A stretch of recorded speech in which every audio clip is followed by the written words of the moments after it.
if what the predictions are about AI come to pass, feels like it's no longer going to be it's a travesty that we didn't do this for all the people that suffered. It's going to be like society's going to collapse. If everyone loses their jobs and we don't have an answer for how to get the resources to people that we do have, then there's like a civil war. I don't know how we get around that without something like UBI. Hey everyone, welcome back to another episode of WorkTech Weekly. I'm Steve Smith, Managing Director of Growth at RepCap. My guest today is Conrad Shaw. Conrad is a filmmaker, mechanical engineer, and also an advocate for Universal Basic Income, also known as UBI. He's the creator of the Bootstraps Project. This is a multi-year experiment in which 11 households across the country received a basic income for 2.5 years, and Conrad and his wife documented what actually happened during that time. He's also built a UBI calculator, which is a tool for modeling what different basic income policies would do to the economy. And because of these endeavors, he's widely known as the UBI guy. The AI displacement conversation has been getting louder. Companies are cutting, entry-level roles are disappearing, and the question nobody has a clean answer to is what happens to people if the labor market can't absorb them. In this conversation, we're going to talk about what UBI actually is and what people consistently get wrong about it. We talk about what Conrad's pilot revealed about human behavior when financial pressure lifts. We get into the difference between work and jobs. And we talk about why Conrad thinks the window for getting this right may be closing faster than most people realize. Whether you have a strong opinion about UBI or you're still trying to figure out exactly what it is, there's a lot to talk about in this episode. Let's get into it.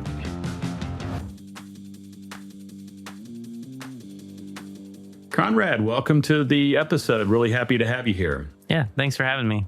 So you're the UBI guy. So that's a pretty specific personal brand. How did that become your thing? The UBI guy. Some people would say, no, I think of Andrew Yang or Scott Santins, but I sort of claimed that years ago so we have a docuseries that my wife and I are working on about UBI for the last 10 years. And that had a handle, it's called Bootstraps. And it was just way too early to have a handle for that project because it would sort of make us look silly. So I sort of claimed it for myself as UBI advocacy for me specifically. And that was the name that came to me because I always found myself going to conferences or things like that. And I was the guy who pivoted every single conversation to UBI because it touches everything really. And so by the end of the conference, I'd be like, hey, it's me, the UBI guy. And so that's just kind of where it came from. Let's take a little bit of a step back here and start with a bit of UBI 101. Obviously, our audience probably knows or is a little bit familiar with the idea around universal basic income, but let's not assume that everybody's there. So let's start with the basics. What is universal basic income, and what do you think people get wrong about it? So one main thing I like to point out is the difference between UBI and welfare. So UBI is sort of a reimagining, or even so much a replacing, is like a reimagining of a social safety net. Whereas a safety net, in practice, ends up having a lot of holes in it. Like a lot of people get missed. 80% of the people who are supposed to get different sorts of welfare benefits are missed entirely, whether it's because of stigma or bureaucracy, or they timed out of it, or they just missed a certain eligibility requirement, or punitive welfare cliffs. Like there's all these things that actually make the safety net, as we've designed it specifically to be targeted, to try to figure out first who are the people that should be getting help, the people who are deserving. That sort of noble intention to not waste money by giving it to the wrong people ends up being incredibly wasteful and incredibly inefficient and incredibly punitive. So this metaphor of the net is actually pretty apt because a net can have holes that you fall through. A net is very wobbly, hard to stand on. There's a lot of reasons why the welfare program as we have it is very problematic. That said, people defend it tooth and nail because the alternative that people imagine is doing nothing, which is also unconscionable in a society where, there's a lot of inequality. There's a lot of ways that you can be in a lot of trouble through no fault of your own. And we've all sort of decided that people who work hard, the American dream, whatever, should be able to, pick themselves up by their bootstraps is the phrase. So the difference between UBI is that it replaces this net that is spotty and wobbly with a floor, just a solid structure that nobody can fall beneath. So looking at the letters, U means universal. So you can imagine this floor stretching as far as you can see, right? So everyone starts on it. It's like a new starting point. U also sometimes means unconditional, meaning you can spend it however you want. It's just cash. It's not a voucher. Basic means it's a baseline. It's like where you start. So this is a big confusion people often have. They think basic means enough for basic needs, which just starts an endless debate about, well, how big is basic needs? People have different opinions. It's better to understand it as a baseline that's not zero, or like raising the floor from zero. And then that sort of helps answer the question of why would you give it to Bill Gates or a billionaire? It's like, well, if everyone starts at the same floor, you can also still couple it with taxation that taxes higher earners or certain things back more. So in the end, it ends up being efficiently targeted to the people who need it most by, like, if I'm making $150,000 and I get a $15,000 basic income, but I paid an extra $25,000 in taxes, then I'm a net payer, right? So we have universal floor for everybody. Basic, it's just the baseline for everybody. And income means it's cash. I think that, you're in a bit of a unique spot because of your work with the Bootstraps project. It's like, you're not just talking about this from a theoretical standpoint. You've actually been involved in running a multi-year pilot where you've actually been executing on this and actually providing like a real-time basic income experiment. Can you explain what you actually did and how all this worked? Yeah. So everything we wanted to do has always been experiential. Like, tired of ideas going around. Let's just try it out and see. Can I swear on this? This podcast? Probably not. Yeah, please do. Believe me. I mean, that's the fuck around and find out model is. Yeah, that's my default is profanity. I'm fluent. I like that phrase for what we're doing essentially. So one is like, if we want to speculate about what people are doing, then we could just do that forever, or what the people would do with the money. Why don't we just pick a bunch of people of different types and find out? So we found 11 households across the country, 20 people or so, like the size changed, like if someone was born or got married. And we raised a bunch of money to give them a 2.5-year basic income, and then did verite filmmaking, just kind of fly on the wall, like once every couple of months the entire time, just to see what they would do, just to see how the stories evolved. And then that sort of emerged into our other project later we can talk about that is like trying it at the next level. So Bootstraps is a documentary that turned into a series that we're hoping to release this year that is really about living in the shoes of your fellow Americans. I don't even like to pitch it as a UBI documentary. It's a documentary about life in America, about other people, about like, what's it like to live on a reservation? What's it like to, be a middle-class family? What's it like to flee a hurricane, right? All of these situations that we don't really get to see in all of our bubbles. And then the catch is that it's through this sort of alternate universe lens of like, but what if you also had a basic income, which makes it super interesting to watch these stories unfold. And so what surprised you the most about how people use the money? I think the thing that surprised me the most was how quickly people started making moves. So we wanted to make it at least 2 years, because we figured like year 1, maybe stop the bleeding. Year 2, maybe make some moves. Like ideally, UBI would be permanent. We can't test that, so we're limited. It was really an issue of trust, where as soon as people sort of trusted that the money was going to keep coming, they trusted the way that we set it up. Like we had a banking partner and a nonprofit partner that to sort of run it. People sort of attacked their ambitions or the things that have been daunting in their lives, the challenges that they've been sort of avoiding for a long time. Just like they just started going after it. It was very impressive. And that's kind of part of what turned our documentary film into a documentary series, is that, whoa, way too much is happening, way too fast. These stories are all interesting. We have to use all of them. That's kind of what surprised me. And in that realm, also what I was reminded that I think we generally forget while living our lives is that there's always stuff going on. Like life happens all the time. And in your memory, it's like kind of blurs into, 2023 was like blank, right? But every single day and every single week of 2023 had some sort of little crisis or thing you were navigating. So our original plan to like take our 3 most compelling stories and make a feature film was like, no, they're all too compelling. There's too much happening all the time. And also, it wouldn't be great science to like sort of cherry pick the data. We're like, if we picked these people, I mean, we already sort of casted it, but we shouldn't only tell some of the stories that we have. The thing that, for me, I think is most interesting about the entire UBI conversation, it's just like, what does it do to work in the labor market?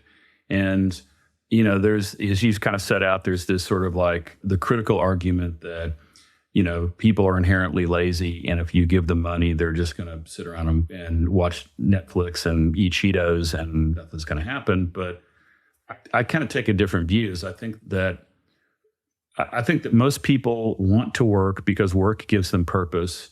And they, you know, whether you are, whatever you're doing for work, it's just like people want to feel like they're good at something. They want to feel like that they have mastery, that they can, hey, great, I'm going to be a fantastic woodworker, or I like painting. It doesn't matter what it is, but I think that there's a connection of work to purpose that is inherent in more people than it is, you know, people inherently being lazy. But there's also just this angle about, okay, you know, is UBI going to destroy the incentives to go to work? You kind of see what you want to see. And I mean, I think you have a point of view, and I certainly have a point of view around it. But what does the evidence actually say based on kind of what you've observed in your experiment? So the evidence in general, both in my experiment and like the much bigger ones that have gone on, is that people work as much or more. If they drop in, if there's a reduction in work in some cases, it's generally a very specific group of people that we would arguably want to be working less, like new moms and kids in school, like people we want to have their time spent on those other forms of work. And I think this raises an interesting point. I think something we need to start doing is differentiating work and jobs, because life is work, right? Coming from a mechanical engineering perspective, work is just force times distance. It's like moving an object a distance. It's the expending of energy, whether you're writing a novel or taking care of a sick parent or like doing a construction job. Like they're all forms of work, and jobs are a subset of work that someone pays you for, either a boss or a customer. And so the question people are really asking, well, if this will upend the labor market, is will people still job? Like, can we make job a verb? Because people will always work. Getting up, brushing your teeth, walking the dog, all of it's work, right? Which is the work that like you're doing for hire or for as a service or whatever. And I think in the world of jobs and the world of work in general, things would shuffle. I think more people would do the forms of work that are more rewarding to them as more of a default. So I think we would get probably less flight from like teacher jobs to finance jobs. And this is before talking about all the AI stuff that's going to add a whole new variable. But I think more people would stay home and take care of their kids rather than going to work to earn enough money to pay someone else to take care of their kids. So the one we always get, which is like a little bit dark, is like, well, who's going to clean the toilets, right? Who's going to do the unrewarding jobs? And one of the things I want to say is like, clean your own damn toilets. But also it's like the people you pay enough, right? So one of the things that's going to go away is extortionary work, abusive work. If someone's only taking that job because they have no fucking choice, they've been given a choice. So you have to pay them enough for them to do the least rewarding work. So I think certain jobs would start to pay a lot more rather than the least pleasant jobs paying the least. They would start to pay more. And the most pleasant jobs that are super fulfilling could pay less if we know everybody's okay. And, you know, your work in general does touch back on your purpose that you want to pursue in life. Your jobs may or may not. Like a job, you can still want to go do that job if the work that you want to do is like, oh, I want to raise 5 amazing children. That's pretty expensive.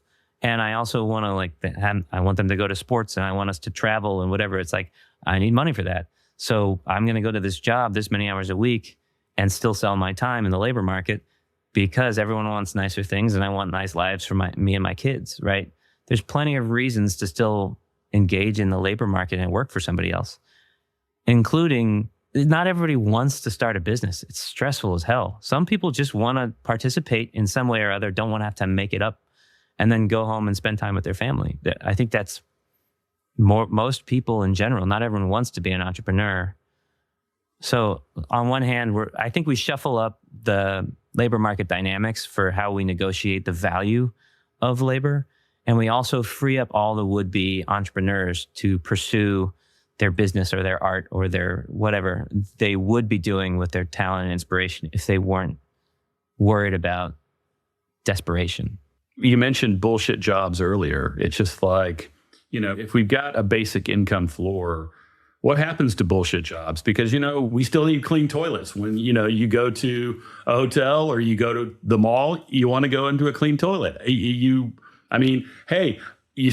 People still got to go to Arby's. Who's going to give them the curly fries? It's just like there's still, you say bullshit jobs. I say bullshit jobs, but we still need some of these things. What happens to those? So we should define what a bullshit job is. I encourage people to read the book because a bullshit job is not something that is unpleasant or like lower class as we understand it. Now, the way that David Graeber sets up this idea of a bullshit job is you ask the person doing the job if they think it contributes to society in any way, if it makes the world any better. And if they say no, then it's a bullshit job. As that's just the measure of it. Do they feel like they're doing anything good for the world? So someone who cleans toilets, absolutely not a bullshit job. They might say, I hate this fucking job. But they'll also say, if I didn't do it, we'd have disgusting, it'd be gross around here. Clearly I'm doing something incredibly important. So yeah, we have to reframe what we think of as bullshit jobs. A bullshit job is like middle management, 2 tiers above the call center workers who are selling basically spam to people. Like the people who there's so many marketing jobs where we take our best and brightest and we have them try to convince as many people as possible to click on a thing, right? That's a bullshit job. They probably go into work that day well, at least I'm getting paid well. And the funny thing is bullshit jobs tend to pay more because people are purpose seeking. If you're going to sacrifice your purpose, you're going to have to pay me for that. Or else I could be doing something. If you're not going to pay me, I could do something I actually like. So there's actually a premium that people pay to do non-bullshit jobs, which is you don't make as much money to do something where you get to know that you're doing something important for the world. Isn't that fucked up? If you're a teacher or a firefighter, I'm sure they do fine, but you don't get paid what a IP lawyer, I don't know. I don't want, the point is it's not up to me to say what's a bullshit job. If you're doing it and you feel like the world would be better if I wasn't doing this, then you're in a bullshit job. So, I think the thing that we're sort of dancing around here is kind of the AI question, because it seems like a lot, especially right now, the big question and the big anxiety, and I think the big kind of the interest driver around UBI is the artificial intelligence question. And and it's interesting because just this morning I was walking my dog and I saw my neighbor. I live in St. Louis. And St. Louis has a large contingent of the Block company has a big headquarters here. So Block, at the time we're recording this, they just announced that they were going to, cut 50% of their workforce, a large percentage of it. Oddly enough, Jack Dorsey's from St. Louis. He grew up about 3 blocks that way. And so not really popular in St. Louis, but I was talking to my neighbor. He's like, yeah, I have a friend who worked for Block and she just lost her job. And this is the first time I could say, oh, this is AI putting somebody out of work. And I was like, well, there's other things too. This is not about AI. This is about Block, Jack Dorsey running a bad company, but let's just blame AI. That's neither here nor there, but I think that's where people are right now. It's like, oh, AI is going to displace workers. We're going to need UBI. Do you see AI as being the real driver or the traction creator behind this, or is that just a coincidence? I do see it as being a major traction creator. I've long bristled at the positioning UBI because AI thing, because people were talking about AI in more intellectual terms, it's coming, but it's really sort of coming fast now. But UBI to me is sort of it's just a smart systemic move to establish a better human rights system, a better social safety net, something like Martin Luther King was fighting for, Thomas Paine was fighting for. Thomas Paine wasn't worried about AI. And so, but at the same time, I think there's a lot of correct reasons to be a fan of basic income. Just like I said, it can appeal to everybody. It's cash in your pockets, power to the people. And I'm not going to look a gift horse in the mouth. Anything that brings attention to something I think would help fix the world.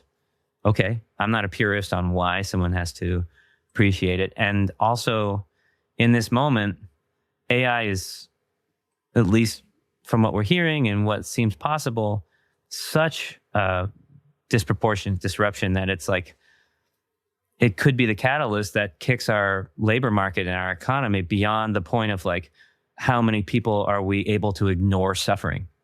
You know, if it's like 10% of people are in poverty and then the rest of us can kind of convince that keeps the hierarchy and structure. That's where all those bullshit jobs come from in middle management. It's like keeping people like at some level so they can fight the people below and protect the people above.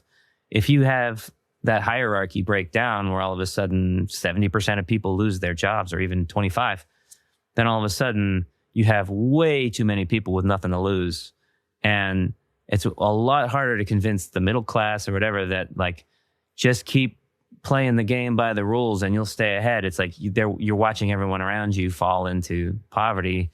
Eventually there's a tipping point, right? So I would say we should have done UBI decades ago, but also there's an urgency now where if what the predictions are about AI come to pass, it's like, it's no longer going to be like it feels like it's no longer going to be like it's a travesty that we didn't do this for all the people that suffered. It's going to be like society's going to collapse. If everyone loses their jobs and we don't have an answer for how to get the resources to people that we do have, then there's like a civil war. I don't know how we get around that without something like UBI. So let me ask you this. Do you believe that we're actually headed toward large-scale technological unemployment, or do you think that's overstating things?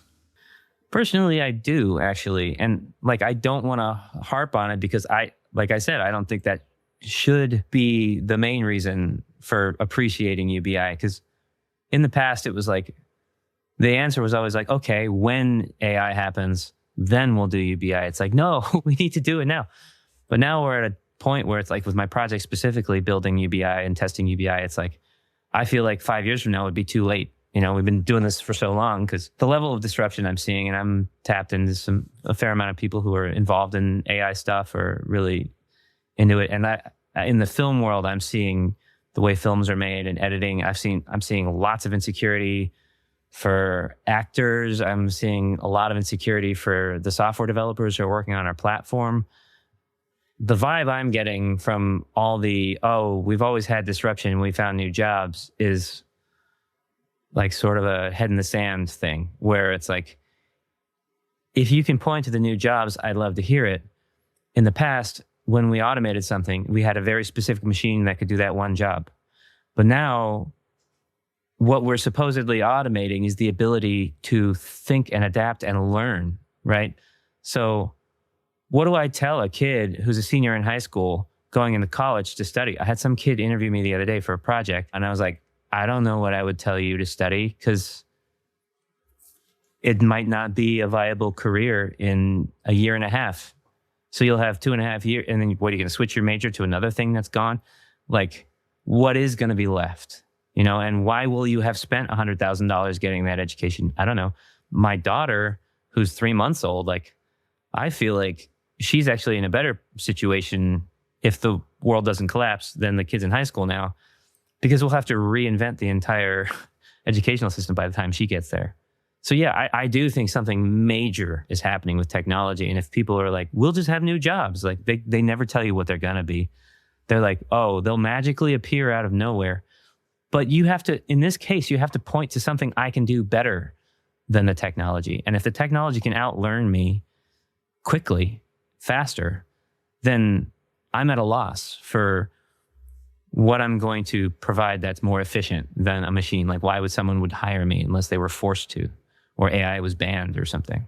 So let me ask you this. So there's this idea that UBI is sort of the dividend check for the AI economy. So there's this idea that, okay, so So great. These AI companies are going to be making money hand over fist. You're seeing that, revenue per employee with an AI company is like 10, 20, 50x what it is for a non-AI company, at least in the tech industry. Should AI be footing the bill for the technological disruption they're causing? What's your take on that? I think so.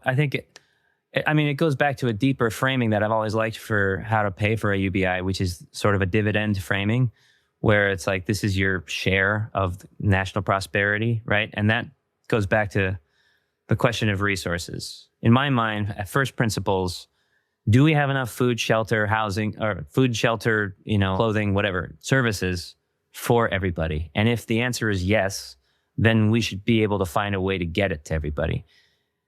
What's going to happen now is if jobs is the only way that we have to get money to most people and those go away, then we need a new way to get money to most people. It is a redistributive problem.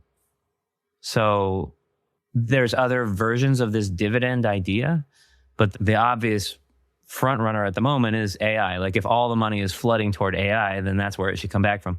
Well, tell me this. So if you had to bet, does the U.S. adopt some sort of UBI in the next 20 years? Yeah, I'm gunning for the next few years, and we're like building a model in the private sector. But like I said before, if the disruptions of AI, even in the next 5 years, do half of what they are predicted to do in the next year and a half, I don't see how we get around it. And you can even see like there's just like a lot more hunger and openness to this idea of sending people checks, whether it's like lip service or actual intentions. You have people on the left, like Rashida Tlaib has essentially a basic income bill and Reduction of Poverty Act. That's a pretty strong one, a pretty aggressive one called the Boost Act. But even Trump is talking about like, oh, when I do this thing with the tariffs or I do that thing, everyone's going to get a check of X, right? People are starting to realize we have to make sure people get money. On both sides of the aisle, people want to know, how am I going to feed my kids?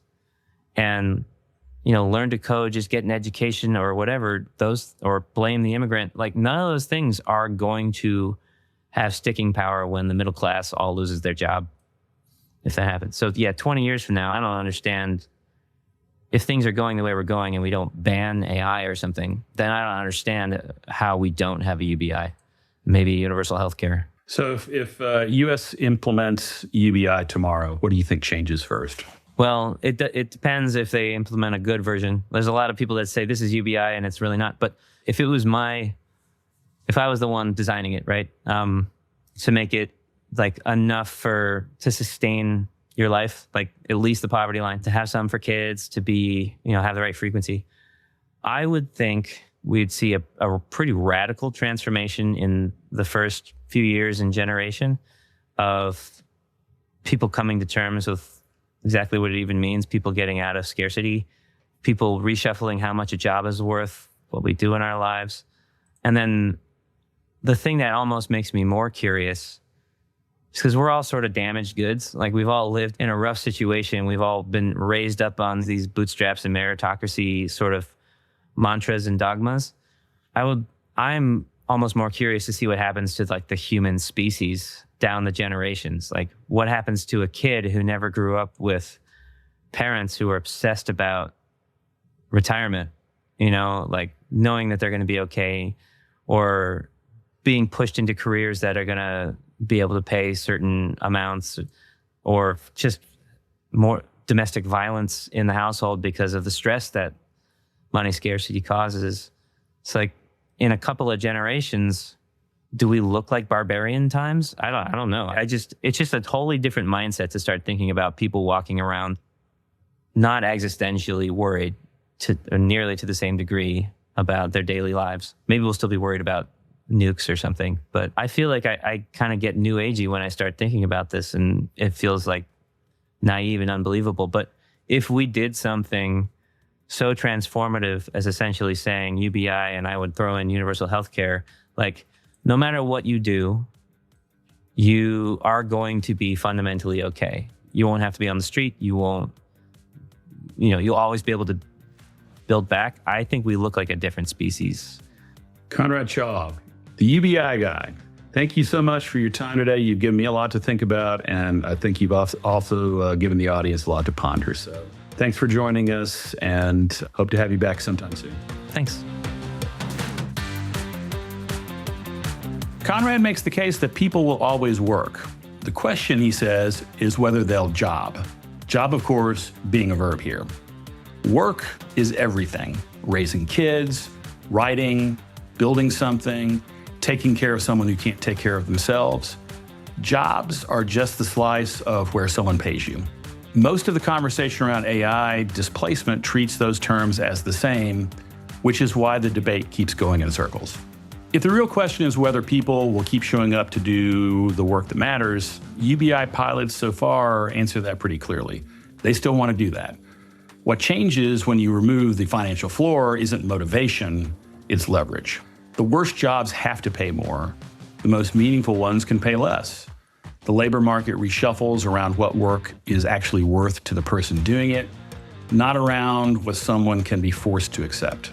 Whether that holds at scale is still an open question. But the AI displacement curve right now is running faster than the policy conversation. Conrad's view is that we have maybe 5 years to build the infrastructure before the window closes. That might be optimistic. It might not be. Either way, much of the case against UBI rests on the assumption that people will just stop working. And UBI research so far keeps disproving that point. If you enjoyed this episode, make sure to subscribe to WorkTech Weekly on Apple Podcasts, Spotify, or YouTube. And I'll see you next time.